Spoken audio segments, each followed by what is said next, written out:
to be, or not to be. The conundrum of living. What does it mean to be alive? Should you be? Why are we here? What's the point of all of this? To answer these questions, which consume some of us in our short life, we must go as far back as to when nothing was alive, and then move forwards from there. But first I must define what being alive means, and then give some more definitions useful for you to understand this video. 0. Words and their definitions are arbitrary. You can understand other people just and only if you agree in using the same definitions for the same words.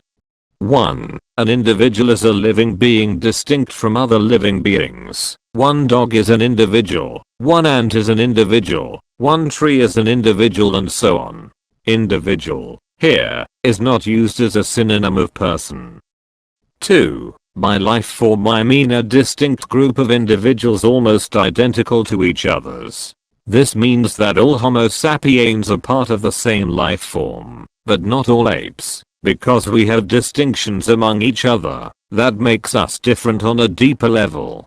To be almost identical doesn't mean to be a carbon copy of each other, but to share a blend of characteristics from one's life form, which means that even in distinct races of animals like ants, an individual is not only different from another, from a different race, but even from other members of the same colony. But the differences inside a race are characteristic of that life form, meaning that even if queens, warriors and workers ants are different from one another, they are still part of the same life form. 3. What I define as humans are just and only the only animals that everyone has called human for a long time up until now, Homo sapiens. Yes, in science Homo means human, but I'm not using strictly scientific language to make these videos, and, personally, saying human instead of Homo sapiens every time sounds better. 4. A person is an individual with a peculiar way of thinking, which basically is what we humans use to prepare meaningful dialogues with each others, and to meticulously plan over a long time in the future, capable of a complex internal monologue and capable to use language to communicate with other people.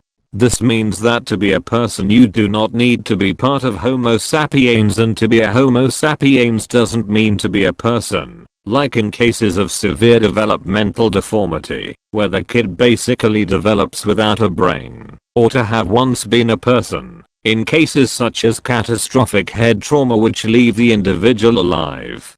In short, one day there may be a dog person, or a plant person, or an alien person, or a fungi person, or, most probable of all, a metal person. More about this in the project. I'll leave a link with the timestamp in the description. You're free to watch it instead of getting in the comment section asking the same questions that others may have already asked.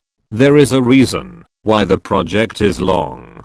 Some of you may be skeptical in hearing me saying this, either being unable to shake the preconception that only humans can be people, or blind to the fact that every single individual that you ever met and thought to be a person is just a Turing test. With our current technology we have no way to properly identify which is a person and which is not. We can just make an informed guess. The only person that anyone can prove absolutely exists is oneself, and the only person that it can be proven to is, again, oneself. We don't have the innate ability to be able to prove everything, let alone 100% correctly, but science is a self-correcting tool, and is the one thing that makes us able to be as correct as possible in a given time. 5. This is an extract from my project, taken word by word.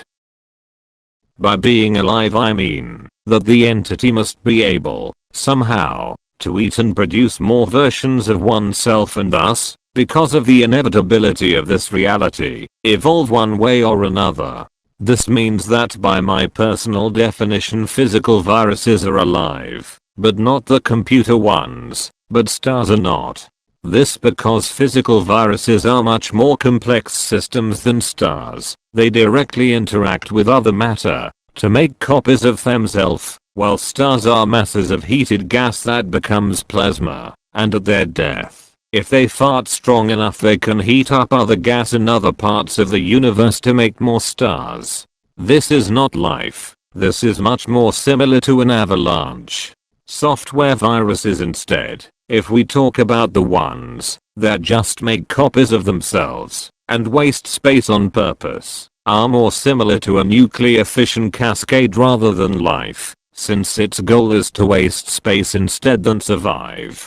By my definition of life, this means that if we were to create robotic creatures, even completely made of metal, that were capable to sustain themselves with their own version of eating, and that were able to reproduce themselves in their own way, then we would have literally created new life that has never existed before. If you want a stupid example about this, imagine either Terminator or Horizon Zero Dawn.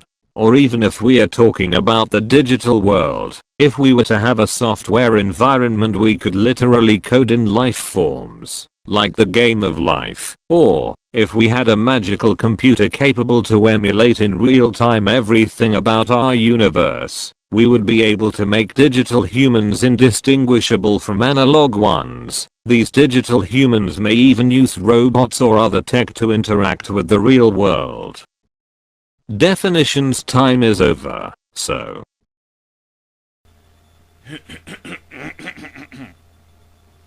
In the beginning, there was light. Light so hot nothing else could exist. But the void grew faster than the light.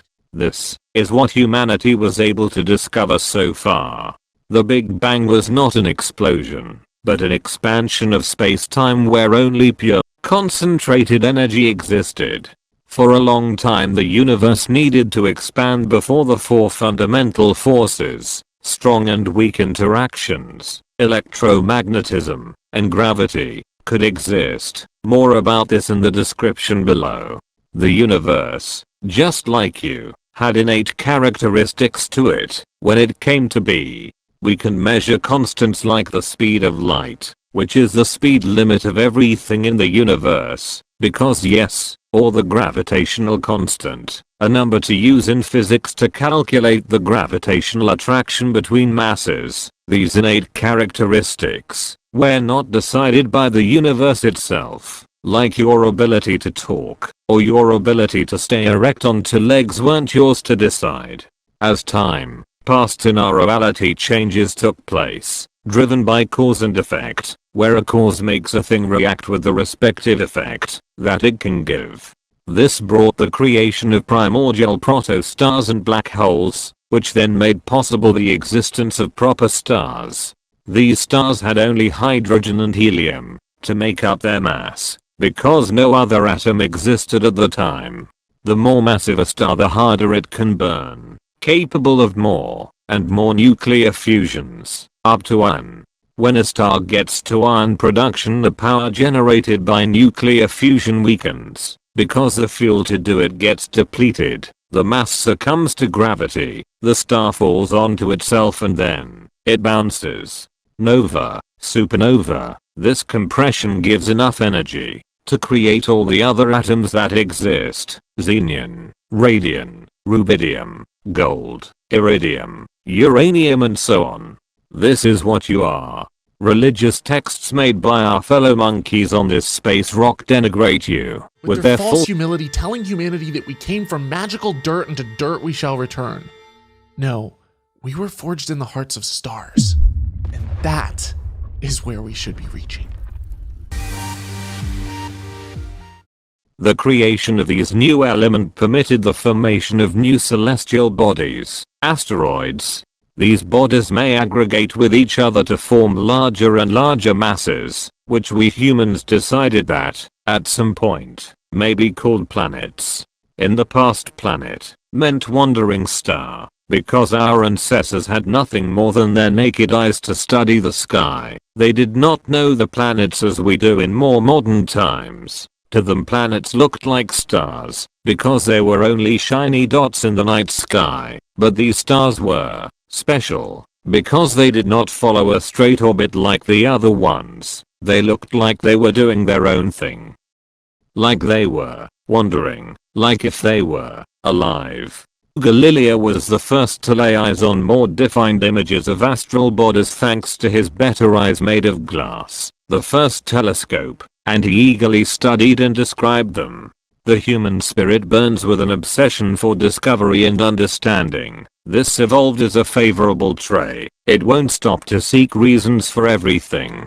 This pursuit for information is something that many animals have, but our ancestors, which evolved weak bodies, and had only their mind, their ability to stay erect and their dexterous hands, to survive in this world, needed to know many more things compared to any other animal to survive.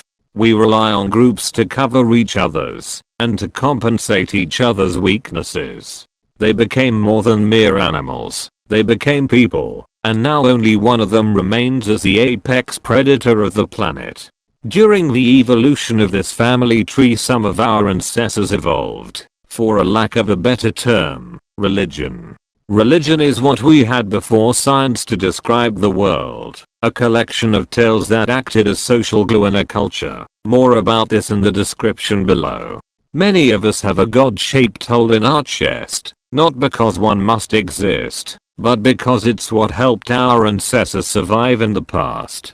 Humans have this burning desire for discovery, but this doesn't mean that we are inherently capable to understand everything, let alone 100% of the time.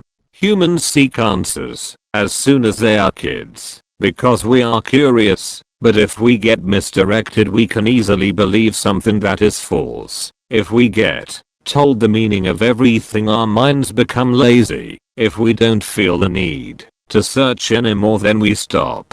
This is what religion, for the most part, does. People get indoctrinated. I prefer to say brainwashed, but whatever, when they are kids, be it with or without the intent to actually do so from the parents or their community, into their local religion. This religion may be a variant of what you already know is a religion, like Christianity, Islam, Hinduism and so on, but it's not just that. Religion can be anything. In one's culture, where the people turn off their critical thinking and just unquestionably believe any claim about X. Political movements and cults can be religions too. Most political movements see the government as a god, even if they will never accept the fact that they actually do, because they see it as capable of acting miracles, while ignoring inconvenient parts of reality. And cults, usually, have a central figure of worship to which one must surrender their life. Coming back to Galileo, in medieval times it was already known that the earth is round, but the big religions of the time, where Christianity was the one in Europe, believed otherwise. Galileo not only claimed, in front of the Pope, that the earth was round, but that the heavens weren't as described in the books, and the planets and moons were much like our place. He claimed, contrary to what's written in the Bible, the church did not accept that. We long for answers, for meaning. Religion is an unscientific method which is used to fabricate answers and meaning. It's full of dogma, and when religions took over more and more powers in communities, there was now an incentive for the men and women, but not as often, of religion to make it even more powerful. Even in societies where the religious group is not in direct power, it still has an incredibly strong influence over the ones that actually are, and the society overall. Religion is used by powerful groups to keep their control over the world. Here I mean over other people more than anything, but you get the picture, imposing their will onto everyone else. In books like the Bible you can still read the passages meant for the ancient civilizations, in all their barbaric details. These were laws put in place because of the sick desires of people in the wrong who believed they were right. These passages cannot be removed, not because they are the word of God, nor because they were inspired by him. Yahweh, the God of the Bible, has never talked with anyone, because he doesn't exist. No, These passages cannot be removed, because anyone would immediately notice that they were. Instead, people either never read the Bible in its entirety, or try to find excuses in justifying such nauseating things. We humans have the innate ability to make religions like chimps have the innate ability to climb, but in both cases, what religion one may follow, and how a chimp may climb, must be learned from other individuals. Otherwise the individual is let to figure it out on their own, or to just never do it. Nobody exists in a vacuum. Our affinity to religion is not inherently a bad thing. Instead of taking on the codex of a religion that exists only to control other people or to make one's mind lazy and defeated, why not seek the truth? Why not keep that spark for discovery alive? Our innate empathy doesn't come from religion. We have it because we evolved. You do not need religion to love other people, so do not be afraid in leaving it. Yes, abandoning one's worldview is akin to an earthquake in one's life, but almost every time it's worth it. I would never go against one's beliefs on their deathbed, unless they are ordering harm onto other people, because there is nothing to be gained. The dying person won't feel better knowing that soon they will just stop existing, and no one else gains any positive experience from it. Personally, I became an atheist at the age of 12, after a lot of personal things.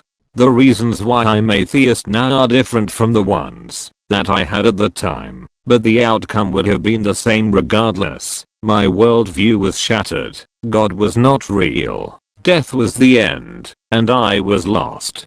Making a long story short, I passed 10 years of my life in absolute depression, while carrying on with the other things that I had to do, like school, while seeking answers. Throughout this time I found a lot of true answers, which brought me to nihilism, because it seemed that nothing really mattered at all, but then I managed to figure it out. There is something bigger. Mind it, it's not a god, but there is. Now, before continuing, I have to bring everyone on the same line: value, worth, price.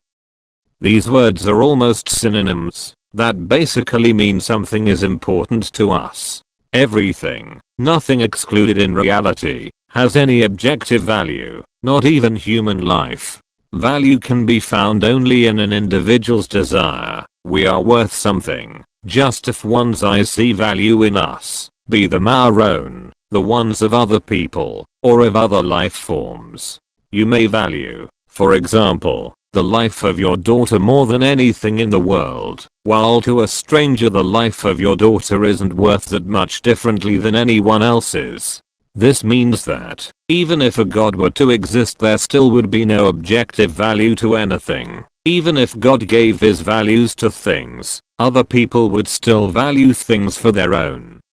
You may not like it, but it's true, and if you want to prove it wrong, you must prove that there exists even just one thing with objective value, and the method with which one can prove it. Remember, to prove objective value, you can't do it's subjective because appeal to popularity, or it's subjective because appeal to authority. Perception doesn't make reality. Your perception is just an interpretation of reality. If you think that perception does make reality, then you must explain why, for some things, you are not aware that they have existed up to the point that you perceived them.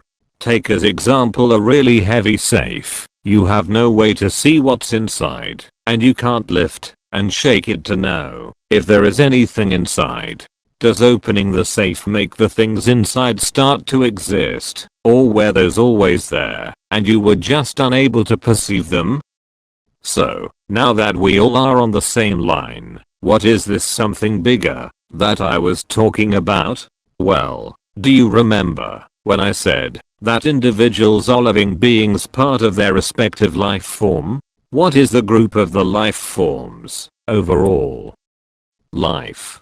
Life is that thing that, up to now, we were able to confirm the existence of, just and only on our planet. Life overall, has a goal to continue to exist. Life obeys the limitations imposed on it by our reality and uses its abilities to carry on. Here I'm anthropomorphizing to make the discourse more fluid and easier to understand. Life doesn't have one unified will, it just has this tendency when looking at it overall. From the self-replicating RNA strands to the humans that we are, life always tries to persist for an indefinite amount of time. Those life forms who fail to do so get extinct. Anything that any living being does is done only if it has the desire to feed, desire to move, desire to stay with others, desire to not get slippered in the back of the head because you did not clean your room, and so on. Some people feel hollow if they are not part of something bigger. They may desire something that survives them, something that persists after their death, something that made a difference. Almost everyone has this need because it evolved in us. The higher call that one may need in order to feel fulfillment in their life can be satisfied just if one does something that doesn't directly affect only them, but others too. For some this could be something like donating to charity with money or work, making a family, working in a field which betters humanity, like research and medical stuff, or following the will of God, which is what those that feel a need for religion want. I have something to say specifically about the last position, since it's the one that humanity must tackle to better itself. Since no God has been proven to exist, and the description of God given by religions, meaning a person capable of using magic, is impossible to exist because magic, by definition, cannot exist, then why should you believe anyone that claims to know something that no one can know, even less prove? The only higher call that does exist is the continuation of life. So, instead of giving yourself to an house of lies, why not giving yourself to life?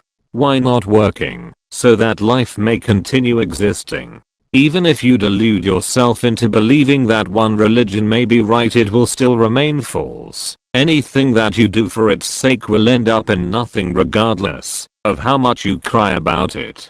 Nothing will change because you did nothing to make the change happen. Quick tangent, a fact in life is that nothing can be happy for their entire lifetime. To be happy means to be fulfilled in some way. It's a transitory state of being. Individuals of any kind act in the pursuit of happiness, and since one cannot become happy and stay happy for long, it's a never-ending chase. Tangent over. Yes, scientists have predicted that the most likely outcome to our reality is the heat death of the universe, but what would that matter? We humans have been wrong many times, and there are people who are wrong even in this very moment. So why couldn't we be wrong about the heat death too? What if there is something that we don't already know? I personally am a pessimist because it means that if I were right then I expected it, and if I were wrong then I'm pleasantly surprised. But this must not reach into research. Science is a blind method, like justice. In the moment that one puts something personal into it, it stops working. Pessimism can have its place, like when designing safety protocols for anything, but not in the scientific method.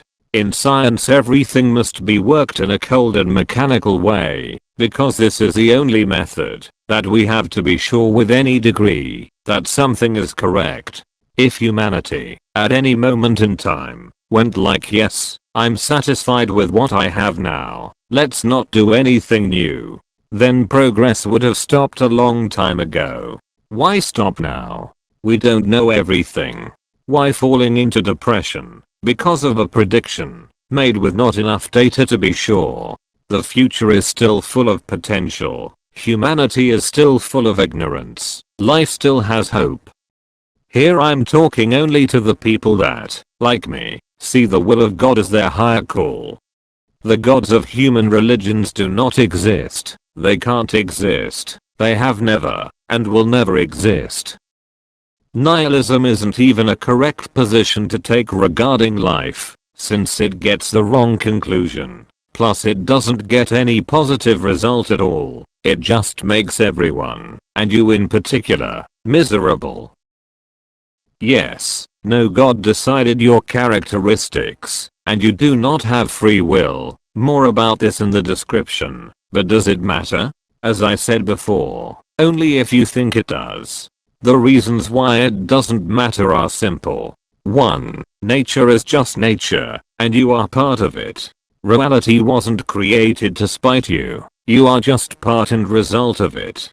2. Free will is literal magic, it can't exist, so you can't lose it, since you can't have what doesn't exist in the first place. You only have will, you're capable of a limited amount of actions, and not everything in your life is driven by your will. If tomorrow somebody skids off the road and leaves you paralyzed from the neck down, did you decide to want that to happen? Or was it out of your agency? 3. Life is hard-coded to exist in our reality. If the right conditions are met, then the genesis and development of life can take place. 3.5. As I've explained in my project, I'm a fatalist. This because there is no reason to believe that quantum phenomena act any differently than anything else in the universe. Cause and effect, thus making the concept of Laplace's demon a viable one. This means that you were always meant to exist, because if Laplace's demon were real, then he could have predicted you and your whole life. 4. You are a flesh automaton animated by neurotransmitters and moved by pleasure and pain. What causes pleasure and what causes pain in oneself is ever shifting through one's life within a personal limit. Your birth conditions are decided by your genes and the way that you developed as a fetus. Your current life condition has been defined by how the world interacted with you and how you interacted with the world. Nobody lives in a vacuum. We are all products of our respective society. 4.5. At birth you get certain abilities and limitations. As human you have the greatest mind of any animal that lives on this planet, but you don't have wings like a pelican. Staying more on the people thing is, some are tall, some are short, some can grow muscles more easily, some need more work and resources, some can play musical instruments really well, others can create those instruments. What I'm saying here is that you are your own thing. You can do only the things that you have the potential of doing. Your personal potential is at maximum at birth and you will be able to do only what is part of it. People like Einstein were great physicists. Not many could do what he did, but it doesn't mean that that is the only thing that he could have done. If the cards played differently, Einstein maybe have never become a physicist, but could have become a janitor, or a butcher, or a mechanic. This is just an example, but I think that you got the point. You have your own potential, but it's up to fate to see if this potential could be fully reached, or if it will get burned. This means that your possibility to reach your potential literally depends on luck, and now, you got some.